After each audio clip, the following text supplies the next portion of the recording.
नमस्ते प्यारे बच्चों, हम आशा करते हैं आप सभी स्वस्थ एवं सुरक्षित होंगे। अब मैं आपको करा रही हूँ आपकी वर्कशीट नंबर 117 बी।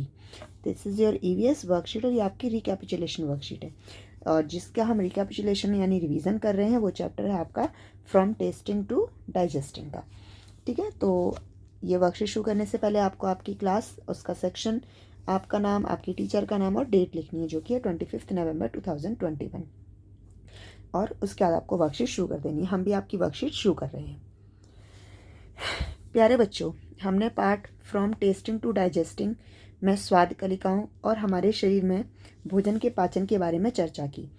आज हम इन सभी विषयों से संबंधित कार्यपत्रिका की पुनरावृत्ति करेंगे। हम जितनी भी पहले वर्कशीट्स कर चुके हैं, लगभग ये उनका रिवीजन काम है। तो शुरू करते हैं। नीचे कुछ प्रश्न विकल्प के साथ दिए गए हैं।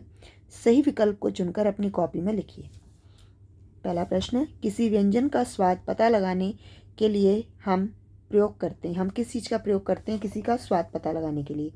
बिल्कुल सही, जीभ का। नाक का प्रयोग हम सूंघने के लिए, आँखों का प्रयोग हम देखने के लिए करते हैं। अपचित भोजन को शरीर से बाहर किसके द्वारा निकाल दिया जाता है? मल द्वारा निकाल दिया जाता है। छोटी आंत में क्या किया जाता है? छोटी आंत में भोजन को अच्छे तरीके से पचाया जाता है, बड़ी आंत में अवशोषित किया जाता है और मलद्वार द्वारा उसे बाहर निकाल दिया जाता है। किसके द्वारा भोजन पेट में पहुंचता है? ग्रास नली के द्वारा। मुख से खाया जाता है और ग्रास नली के माध्यम से भोजन पेट में पहुंच जाता है। निम्नलिखित में से किसे हम उनकी सुगंध से नहीं पहचान सकते? महक से, यानी सुगंध मतलब महक से नहीं पहचान सकते, या गंध।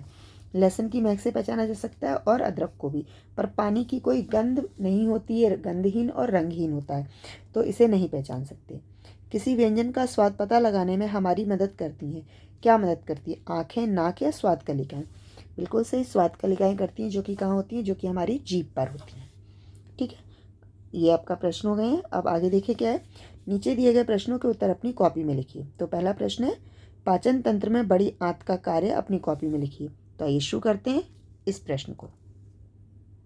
देखिए, पाचन तंत्र में बड़ी आंत का कार्य आप अपनी कॉपी में लिखिए। तो बड़ी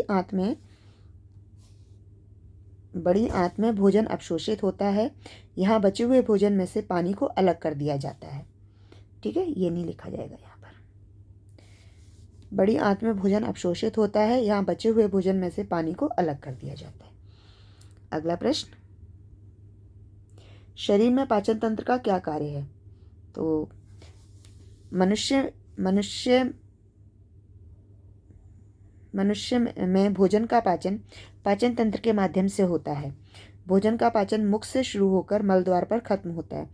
पाचन तंत्र के विभिन्न अंग भोजन के पाचन में सहायक होते हैं, जैसे मुख, ग्रास नली, पेट, छोटी आंत, बड़ी आंत, मलद्वार आदि।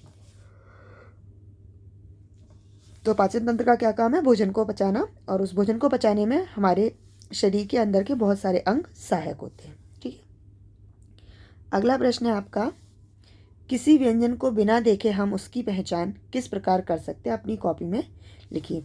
तो हम उसकी पहचान कैसे कर सकते हैं? हम उसकी पहचान हम नाक द्वारा सूंघ कर